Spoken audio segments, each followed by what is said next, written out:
महिलांना त्रास दिलेला आहे, ज्यांच्याकडे सगळं काही व्यवसाय आहे तिथे पार्टनरशिप करण्याचा प्रयत्न केला, लुटायचा प्रयत्न केलेला आहे आणि सगळीकडे थोडी थोडी दादागिरी करण्याचा प्रयत्न करतात आहे. मी एक यादी बनवते महाराष्ट्रामध्ये, कोणाला धमकत नाही, साध्या सोप्या भाषेत सांगत एक यादी आम्ही महाराष्ट्रात बनवत आहोत. त्या गेल्या 2 वर्षामध्ये ज्या ज्या राजकीय गुंडांनी, ज्या ज्या राजकीय चिंधीचोरांनी कुठे कुठे जनतेला त्रास दिलेला आहे, स्थानिक जनतेला त्रास दिलेला आहे, नागरिकांना त्रास दिला आहे, वयस्कर लोकांना त्रास दिला असेल, महिलांना त्रास दिला असेल, तरुणांची स्वप्न चिरडली असतील, दुसऱ्या राजकीय पक्षाने धमकवलं असेल, अशा लोकांची आम्ही यादी बनवली, त्यांना बर्फाच्या लादीवर झोपवायची. पण इथे बर्फाची लादीची गरजच नाहीये, इथे बर्फाचा गोळा पण खूप आहे. कारण ज्या क्षणाची आपण वाट पाहत होतो गेले 2 वर्ष की परिवर्तन आपण राज्यात कधी आणू शकणार, निवडणुका कधी लागणार, कारण जे डरपोक गद्दार होते निवडणूक लावायची हिंमतच नव्हती, तो क्षण आता आलेला आहे, परिवर्तनाची वेळ आलेली आहे.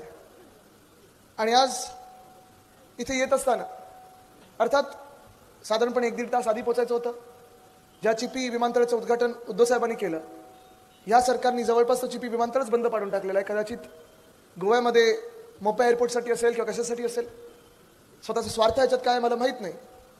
पण साधारणपणे कोकणात आल्यानंतर आणि खास करून सिंधुदुर्गात आल्यानंतर एक जाणवायला लागतं आणि नेहमीच आहे की इथे जे आपण आपल्या महाविकास आघाडीच्या काळात पर्यटनाला चालना देण्यासाठी ज्या काही गोष्टी करत होतो, मग ते बेड अँड ब्रेकफास्ट पॉलिसी असेल, ते विमानतळ असेल, चांगले रस्ते असतील, किल्ल्यांकडे जाणारे रस्ते असतील. मला तिकडे जो किल्ल्याकडे जाणारा रस्ता तो कोणी घेतला मला माहीत नाही, तुम्हाला माहिती असेल कॉन्ट्रॅक्टर कोण आहे. पण सगळीकडेच आपण पाहतोय साधारणपणे महाराष्ट्र मागे कसं न्यायचा, महाराष्ट्राला मागे कसं खेचायचं, महाराष्ट्राची जी आर्थिक शक्ती आहे ती चिरडायची कशी, महाराष्ट्राची अस्मिता कशी मारून टाकायची, हा प्रयत्न भाजपवाले करत आहेत, एकनाथ शिंदे करत आहेत आणि एकंदर जी राजवट आपल्या डोक्यावर बसवलेली आहे ती करत आहे. जास्ती वेळ मला बोलता येत नाही, पण कारण मला पुढच्याही 2 सभेला निघायचं आहे. पण मी आज खास करून ठरवलं होतं की देवगडला यायचंच. आलो की कधी कधी आम्ही गावी पण जातो, आज ते शक्य नाही आहे. पण देवगडने माझं आपलं नातं सगळ्यांना माहिती आहे. पण इथे आल्यानंतर नेमकं आपण करायचं तर काय, लोकांना द्यायचं तर काय. कारण 10 वर्ष तुमच्याकडे एक आमदार आहेत, काय त्यांचं नाव, कोंबडी काय कुक्कुटपालन वगैरे होत नाही ते, पण फक्त त्यांनी कोंबड्या नाही तर जमिनी लुटलेल्या आहेत, महिलांना त्रास दिलेले आहेत, ज्यांच्याकडे सगळं काही व्यवसाय आहे तिथे पार्टनरशिप करण्याचा प्रयत्न केला, लुटायचा प्रयत्न केलेला आहे आणि सगळीकडे थोडी थोडी दादागिरी करण्याचा प्रयत्न करतात आहे. मी एक यादी बनवते महाराष्ट्रामध्ये, कोणाला धमकत नाहीये, साध्या सोप्या भाषेत सांगत आहे. एक यादी आम्ही महाराष्ट्रात बनवत आहोत. या गेल्या 2 वर्षामध्ये ज्या ज्या राजकीय गुंडांनी, ज्या ज्या राजकीय चिंधीचोरांनी कुठे कुठे जनतेला त्रास दिलेला आहे, स्थानिक जनतेला त्रास दिलेला आहे, नागरिकांना त्रास दिला आहे, वयस्कर लोकांना त्रास दिला असेल, महिलांना त्रास दिला असेल, तरुणांची स्वप्न चिरडली असतील, दुसऱ्या राजकीय पक्षाने धमकवलं असेल, अशा लोकांची आम्ही यादी बनवली आहे, त्यांना बर्फाच्या लादीवर झोपवण्याची. पण इथे बर्फाची लादीची गरजच नाहीये, इथे बर्फाचा गोळा पण खूप आहे. कारण कळलं असेल तुम्हाला, समजते मला एक इशारा काफी आहे असो. पण त्याच्यावर मला जायचं नाही. जे काही 20 वर्ष त्यांना पगार मिळतो आमच्यावर शिवी द्यायला, आम्हाला शिवी द्या काळ करायला, आमच्याबद्दल घाण बोलायला, त्या घाणीत मला जायचं नाही. आपण कधी ते घाणीत हात घालत नाही. मुख्य मुद्दा हा आहे की आज आपण ठरवायचं आहे आपल्याला हा मतदारसंघ जो सत्ताधारी महाविकास आघाडी आपली बाजू असणार आहे त्या मतदारसंघाला सत्ताधारी बाकांवर तुम्हाला बसवायचं आहे की जे आतापर्यंत आपल्याला छळत आलेले आहेत, जी भाजप आपल्याला लुटत आलेली आहे, ते विरोधी पक्ष म्हणून बसणार आहे. तुम्ही त्यांच्या बाजूला हा मतदारसंघ बसवणार आहे, हे तुम्ही ठरवायचं. आपण पाहतोय सगळीकडे एकंदर स्थिती काय आहे महाराष्ट्रात.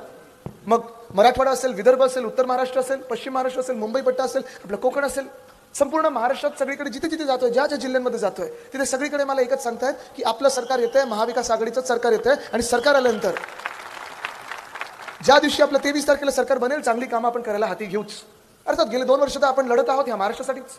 पण चांगली कामं म्हणजे नेमकी काय, तर पहिलं काम मला ह्या देवगडमध्ये करायचं आहे. आम्ही प्रत्येक वेळी जेव्हा आंबे घरी येतात तेव्हा देवगडचा आंबा मला वाटतं जगातच प्रसिद्ध नाही, तर जिथे जिथे कोणी खात असेल आंबा तिथे देवगडचा आंबा ह्या आंब्यासाठी थांबले असतात लोक.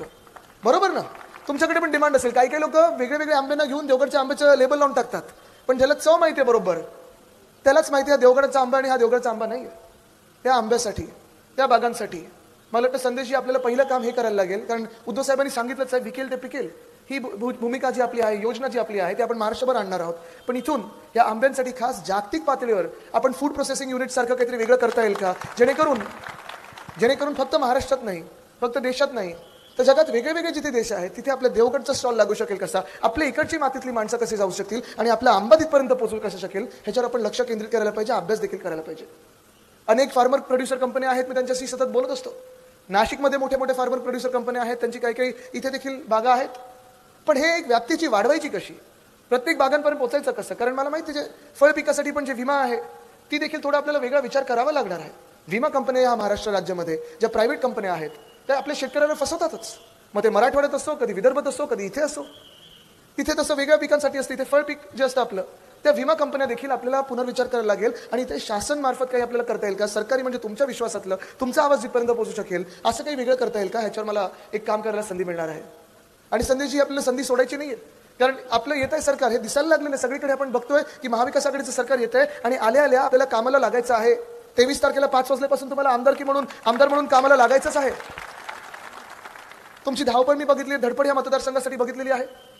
मी जेव्हा उद्धव साहेबांच्या मंत्रिमंडळात पर्यावरण मंत्री, पर्यटन मंत्री म्हणून काम करत होतो, अनेक दौरे इथे आपण केलेत. मग ते विनायक राऊत साहेबांबरोबर केलेत, आपल्या सगळ्यांबरोबर केलेत, सुशांतजी तुमच्याबरोबर केलेले आहेत, वैभवजींबरोबर केलेले आहेत. आणि त्यावेळी सतीशजी असतील, सगळेच हे माझ्या आजूबाजूला जे सहकारी बसलेले आहेत. मध्ये मध्ये मला कधीतरी संदेशची गाडी अडवायचे आणि मला संदेशजी इथे काय नाही, तुम्ही इथे फंड दिलाय, इकडे भूमिपूजन करायचं. ठीक आहे, चला भूमिपूजनला उतरलो. परत जायचो, तिथून काहीतरी बनलेलं दिसायचं, थांबायची गाडी, आता उद्घाटनाची वेळ आली. पण ही धडपड जी आहे मतदारसंघासाठी, ही धडपड जी आहे जनतेसाठी, ही फार महत्वाची आहे. आश्वासनं अनेक मिळू शकतात.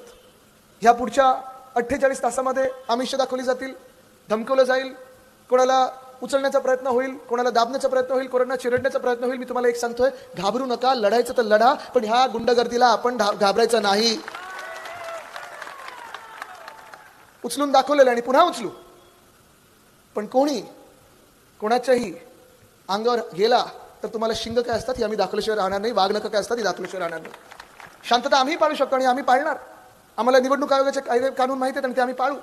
पण सरकार आल्यानंतर ज्यांनी या नागरिकांना त्रास दिलेला आहे, छळलेलं आहे, आणि आता जर तुम्ही पुन्हा एकदा त्यांना निवडून दिलं तर वरती पण ते खालती पण ते, तुम्ही विचार करा किती छळ होऊ शकेल. मुंबईत देखील आम्ही चर्चा करतो की खासदारकी जिंकल्यानंतर किती दबाव वाढला असेल, काय झालं असेल, आमदारकी जिंकल्यानंतर काय होईल. पण मला विश्वास आहे आपल्या कोकणी माणसावर, कारण हाच कोकणी माणूस आहे जो मुंबईमध्ये मेहनत करत असतो. घाम हे तुमच्यामुळे राहिलेलं आहे. हीच मुंबई, ही जी तुमची आमची राजधानी आहे, हीच मुंबई आज भाजपा अदानीला विकायला लागलेली आहे. आणि कदाचित ते अदानीला कोकणात पण घेऊन येतील. कारण कोकणात तुम्ही पाहताय, म्हणजे आपण ज्याला राख रांगोळी बोलतो, राख आपल्याकडे आणि रांगोळी पलीकडे गुजरातमध्ये हे प्रयत्न सुरू झालेत ना. राखेचे जे प्रकल्प आहेत, मग ते बारसू असेल, नाणार असेल, रत्नागिरीत आणण्याचा प्रयत्न होताच, आपल्यावर लादण्याचा प्रयत्न होता, जैतापूरमध्ये देखील तसं झालेलं आहे, हे तुम्ही पाहिलेलं आहे. पण आपल्या कोकणाला साधारणपणे राखेचे प्रकल्प नको आहेत, पर्यावरणाचा ऱ्हास होणारे प्रकल्प नको आहेत. इथे आपल्याला पाहिजे ते पर्यटन पाहिजे, इथे आपल्याला पाहिजे तो रोजगार पाहिजे, तो शाश्वत विकासातून रोजगार पाहिजे, अशी निर्मिती झाली पाहिजे इथे जॉब्सची किंवा रोजगाराची, जिथे कुठेही पर्यावरणाचा ऱ्हास होत नाही, आपल्या बागांचा ऱ्हास होत नाही, विनाश होत नाही. पण ही आश्वासन असतील, हे फसवा योजना असतील, ते एवढ्यासाठीच आणतात कारण आपल्यामध्ये कुठेतरी फूट पडायला पाहिजे. आणि आपल्यामध्ये फूट पडली की ह्यांचं सरकार बसू शकतं, आणि ह्यांचं सरकार बसलं म्हणजे ह्यांचे जे खरे मालक आहेत, खरे मुख्यमंत्री आहेत, ते माहिती आहेत का कोण आहेत? त्यांचं नाव माहिती आहे का तुम्हाला? त्यांचं नाव आहे अदानी. मुंबई जी तुमची आमची राजधानी, मी हे तुम्हाला परत एवढ्यासाठीच सांगतोय कारण तुम्हाला मुंबईवर अधिकार जर कोणाचा असेल तर पहिला अधिकार हा तुमचा आहे, आपल्या महाराष्ट्राचा आहे, अदानीचा नाही. पण मुंबईमध्ये अदानीला 1080 एकर जमीन फुकटात दिली जात आहे. इथे किती लोकांचे परिवार मुंबईत, जर हातवरती करून सांगा, कोणीतरी मुंबईत असेलच, आहेत ना सगळ्यांचे. आता तुम्ही मला सांगा, इथे किती लोकांची स्वप्न आहेत की मुंबईत स्वतःचं घर असायला पाहिजे? सर्वांचं आहे. आता तुम्हाला पुढचं चॅलेंज येतं, उद्या तुम्ही मंत्रालयात या आणि सांगा माझं नाव अदानी नाही आहे, पण मला फुकटात जमीन द्या किंवा 1 इंच जमीन द्या, 1 स्क्वेअर फूट जमीन द्या. मिळणार आहे कोणाला? देणार आहेत कोणी मंत्रिमंडळातून? नाही देणार आहेत. पण हीच ती लोक आहेत जी आपल्याला मुंबईच्या बाहेर करायला पाहतात. कारण मुंबई हे तोडून गुजरातकडे नेऊ शकत नाही. मुंबई हे केंद्रशासित करण्याचा प्रयत्न करतात, पण त्यांना माहिती आहे आपण रस्त्यावर उतरू. मुंबई राजकीयदृष्ट्या जिंकू शकत नाहीत. मग मुंबई घ्यायची तरी कशी हातात? तर अदानीच्याच घशात घालायची. 1080 एकर अदानीच्या घशात मोफत घातले. 1 सुद्धा रुपया द्यायचा नाही अदानीने, कुठचाही कर द्यायचा नाही अदानीने. कायदे कानून जे असतील ते आपल्या राज्य सरकारचे नाही, महानगरपालिकेचे नाहीत, पण स्वतःचे अदानी लागू करणार.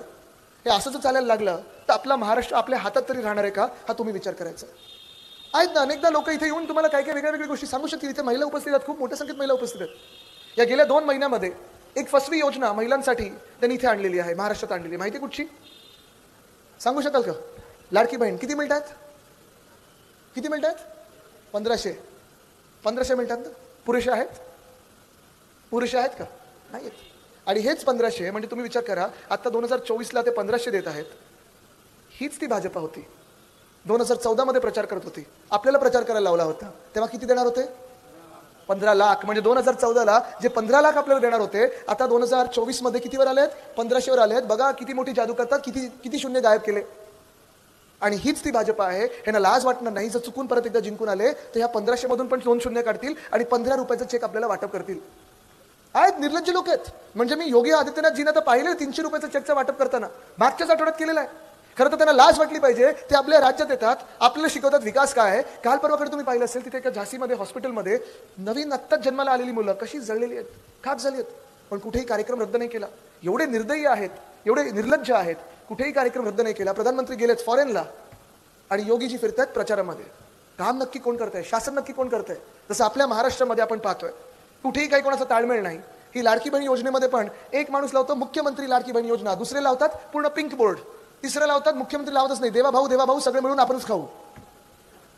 हे नक्की काय चाललंय? गेल्या 2 वर्षात आपल्या राज्यात शासन आहे तरी का? आणि हे नेमके आपले भाऊ होऊ तरी कशा शकतात हो? हे ना आपण आत्ता आठवलंय, 2 महिन्यापूर्वी आठवलेलो आहोत. पण महिलांवर जेव्हा महाराष्ट्रामध्ये अत्याचार वाढत चालले होते, महिलांवर जेव्हा कोणीतरी हात उचलण्याचा प्रयत्न करतं, महिलांवर जेव्हा कोणी बलात्कार करण्याचा प्रयत्न करतं, तेव्हा हे लाडके भाऊ गेले कुठे होते?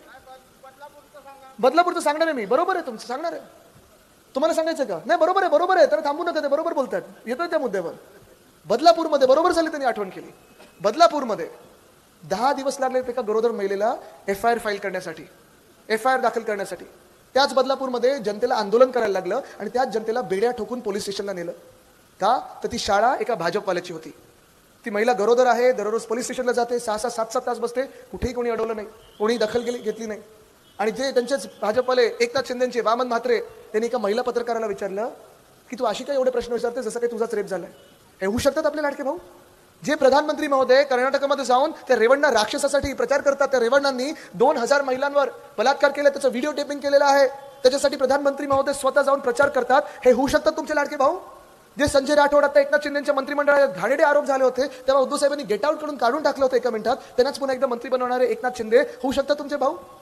जे अब्दुल सत्तार सुप्रियाताई सुळेंना घाणेरडे शिवे देतात, अनेक महिलांना घाणेरडे शिवे देतात, चॅनलवर दिलेत, त्यांना मंत्रिमंडळात प्रमोशन मिळालेलं आहे, होऊ शकतात का आपले लाडके भाऊ?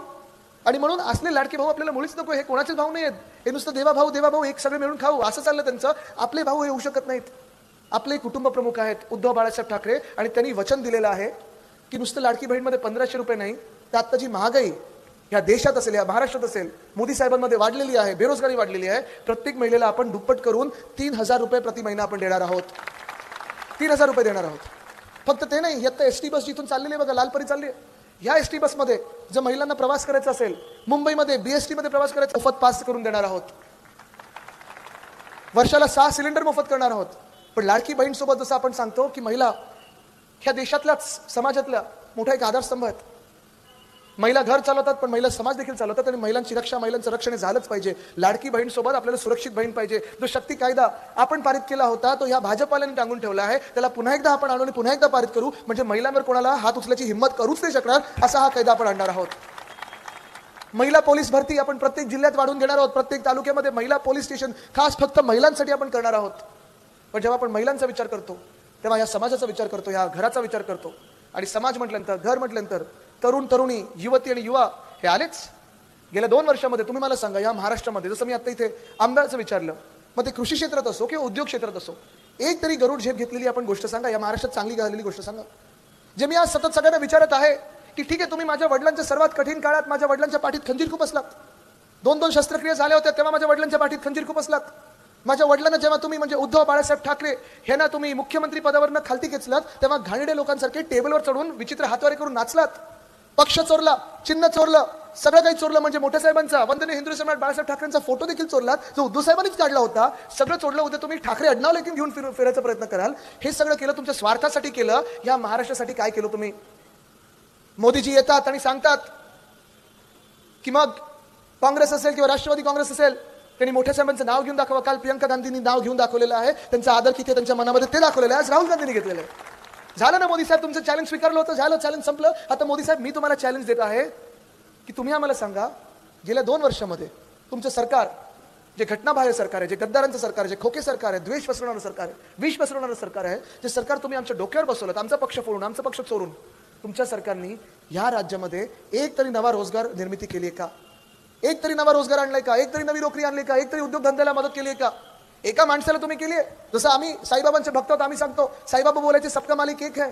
भाजप बोलतं सबका मालिक अदानी आहे. हा आपल्या हिंदुत्वामध्ये आणि त्यांच्या हिंदुत्वामध्ये फरक आहे. पण तुम्ही मला सांगा मोदी साहेब, तुम्ही मला सांगा, मी तुम्हाला चॅलेंज देते पुढच्या 48 तासामध्ये, की जसं काल काँग्रेसनी मोठे साहेबांचं नाव घेऊन दाखवलं चॅलेंज स्वीकारून, तुम्हाला चॅलेंज देतोय की माझ्या राज्यामध्ये तरुण तरुणींची हाल तुम्ही का केले, बेरोजगारी का वाढवली, सगळे जे काही उद्योगधंदे होते तुम्ही का पळवले गुजरातला. वेदांत फॉक्सकॉनचा प्रकल्प असेल, 2.25 लाख कोटीची गुंतवणूक, 1 लाख तरुण तरुणींना रोजगार मिळणार होते, कुठे नेले त्यांनी? गुजरात. एअरबस टाटा, मी कधी उद्योग मंत्र्यांना पाहिलं नाहीये कुठच्याही राज्याचा एखादा रोड शो काढण्यामध्ये, पण मोदी साहेब स्वतः गेले एअरबस टाटाच्या रोड शो साठी. का तर तो रोड शो आणि तो प्रकल्प महाराष्ट्रातून खेचून त्यांनी गुजरातला नेला होता. मोदी साहेब तुम्ही बलड्रग पार्क नेलं, तुम्ही मेडिकल डिव्हाइस पार्क नेलं. आज तरुण तरुणी सगळीकडे बेरोजगार म्हणून फिरत आहेत. मग कधी पोलीस भरतीसाठी 17,000 पदांची भरती असेल, 17 लाख तरुण महाराष्ट्रात येत आहेत. एअर इंडियाची भरती असेल, 600 पदांची भरती असेल, 25,000 तरुण तरुणी येतात माझ्या मुंबईमध्ये. तुम्ही मला सांगा मोदी साहेब, तुम्ही का रोजगार निर्मिती माझ्या महाराष्ट्रात करू नाही शकला? त्या प्रत्येक बेरोजगार तरुणाला आपण तसं दर्जेदार शिक्षण मुलांना मुलींसारखं देणार आहोत. बेरोजगार तरुणाला जॉब मिळेपर्यंत आपण 4,000 रुपये प्रति महिना देणार आहोत. गरज आहेच. महागाई वाढत चाललेली आहे, बेरोजगारी वाढत चाललेली आहे. आणि या महागाईच्या जमान्यामध्ये जसं महिलांना आपण एक आधार देणार आहोत, तरुणांना आधार देणार आहोत, या महाराष्ट्रात प्रत्येकाला कॅशलेस ट्रीटमेंट 25 लाखापर्यंतची देणार आहोत. गरज आहे. कारण हा महाराष्ट्र गेल्या 2 वर्षामध्ये ज्या अंधारात तुम्ही नेलेला आहात मोदी साहेब, तिथे आम्हाला ही मशाल पेटवावीच लागणार आहे. म्हटलं जातं कमल खिलने के लिए कीचड़ लगता है, पण किती चिखल तुम्ही उचलफेक करणार? किती चिखल तुम्ही या इथे महाराष्ट्रात आणणार? चिखल आणणार तरी किती? आणि हाच चिखल पसरवण्यासाठी तुम्ही, आज मी पाहिलं पंकजाताई स्वतः बोललेले आहेत की जवळपास 90,000 लोक भाजपाने गुजरातमधून आणलेले आहेत, ते प्रचारासाठी आणलेले आहेत. म्हणजे विचार करा, ज्या गुजरातनी आपलं वेदांता फॉक्सकॉन पळवलं, बलड्रग पार्क पळवलं, एअरबस टाटा पळवलं, सगळं पळवलं, त्याच गुजरातमधून जवळपास 90,000 लोक भाजपासाठी प्रचार करायला येणार आहेत, तुमच्या गावागावांमध्ये येणार आहेत आणि तुम्हाला मतदान कुठे करायचं सांगणार आहेत. तुम्ही करणार कमळावर मतदान? करणार कमळावर मतदान? हे आता शेवटच्या 2 दिवसांमध्ये तुम्हाला येऊन सांगतील की आम्ही हिंदुत्ववादी पक्ष आहोत. आम्ही पण हिंदुत्ववादी आहोत. पण मोदी साहेब, तुमचं हिंदुत्व आणि आमच्या हिंदुत्वामध्ये जमीन आसमानचा फरक आहे. आमचं हिंदुत्व हे घरातलं चूल पेटवणारं हिंदुत्व आहे, तुमचं घर पेटवणारं हिंदुत्व आहे. मोदी साहेब, तुमच्या हिंदुत्वामध्ये आणि आमच्या हिंदुत्वामध्ये फरक आहे. तुम्ही भगवान श्रीरामाच्या मंदिराचं तुम्ही अपूर्ण असताना स्वतःच्या स्वार्थासाठी आणि निवडणुकीसाठी उद्घाटन केलं. आमचं हिंदुत्व हे सांगतं हृदयात राम आणि हाताला काम. आम्ही जनतेला हाताला काम देणारे लोक आहोत. मोदी साहेब, तुमच्या हिंदुत्व आणि आमच्या हिंदुत्वात खूप फरक आहे. आमचं हिंदुत्व स्पष्ट आहे, तुमच्यासारखं नाही आहे. तुमचं हिंदुत्व म्हणजे तुम्ही काय खाता, किती वेळा मंदिरात जाता, कुठचा रंग घालता, एवढा पोकळ नाही आमचा धर्म. आमचा धर्म हा खूप महत्वाचा आहे, मोठा आहे आणि खूप खूप गहरा आहे. आमचा धर्म म्हणजे रघुकुल रीत सदा चली आहे, प्राण जाय पर वचन न जाय, हे आमचं हिंदुत्व आहे. जी जी वचनं आम्ही दिली आहेत ती आम्ही पुरी करून दाखवू. कारण इथे देखील मला आता अनेकदा मी ऐकत असतो, पण आता पण खास मी विचारलं की पाण्याच्या प्रश्नाचं काय झालं? नळ पाणी योजना असेल, काय झालं? मग या 2 वर्षात सत्ताधारी होते ते काय करत होते? सगळीकडे जाऊन सांगतात, हिंदू मुस्लिम मध्ये वाद निर्माण करण्याचा प्रयत्न करतात. तुम्ही मला सांगा, ज्यांना आज घरात पाणी मिळत नाहीये ते काही हिंदू नाही आहेत? जी योजना लोकांपर्यंत पोहोचत नाही ते काही हिंदू नाही आहेत? पण उगीच काहीतरी बटेंगे तो कटेंगे, म्हणजे भाजपवाले हे बटेंगे कटेंगे लुटेंगे छाटेंगे मारेंगे त्याच्या पुढे जातच नाही. जातच नाहीत. 10 वर्षात ह्या देशामध्ये केलं तरी काय? हे जर उत्तर मिळालं, 2.5 वर्षात महाराष्ट्रात केलं तरी काय? जसं मी सांगतो, महाविकास आघाडीच्या काळात आम्ही 6.5 लाख कोटीची गुंतवणूक आणली, मॅग्नेटिक महाराष्ट्राचे कार्यक्रम घेतले. जेव्हा सरकार आमचं स्थापन झालं होतं, 2 लाखापर्यंतची सगळ्या शेतकऱ्यांची कर्ज माफ करून टाकली होती, मुक्त करून टाकलं होतं. महिलांच्या सुरक्षेसाठी आम्ही शक्ती कायदा आणला होता. सगळ्या शहरांमध्ये असेल, सगळ्या ग्रामीण भागांमध्ये असेल, वेगळे शाश्वत विकासाचे कार्यक्रम राबवत होतो. याच जिल्ह्यामध्ये मी पर्यटन मंत्री असताना आरमार बोट आणली, इथे तारकर्लीला आपण स्कुबा डायव्हिंग सेंटर सुरू केलं. हे सगळं काही करत होतो. तुम्ही एक तरी मला भाजपला दाखवा ज्यांनी तुम्हाला अशा कामाची यादी करून दाखवलेली आहे. पण मोदी साहेब येतात आणि सांगतात एक रहेंगे तो सेफ रहेंगे. मी पण सहमत आहे.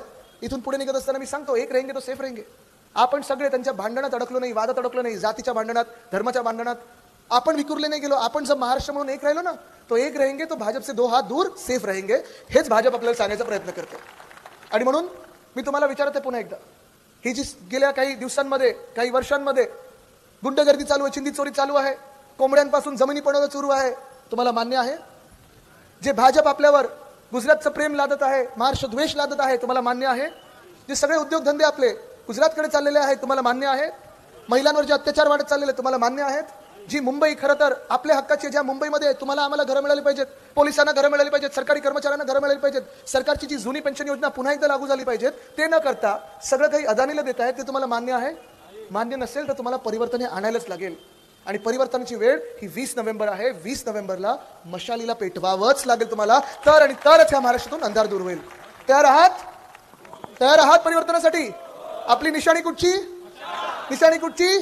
20 तारखेला निशाणी कुठची? मशाल. महाराष्ट्राची निशाणी कुठची? मशाल. संदेशींची निशाणी कुठची? मशाल. उद्धव बाळासाहेब ठाकरे या व्यक्तींची निशाणी कुठची? मशाल. महाविकास आघाडीची निशाणी कुठची? मशाल. महाराष्ट्राची निशाणी कुठची? मशाल. मशाल मशाल मशाल मशालीवर मतदान करा. सगळ्यांनी एक राहा आणि या महाराष्ट्राला सेफ ठेवा. धन्यवाद. जय हिंद, जय महाराष्ट्र, वंदे मातरम.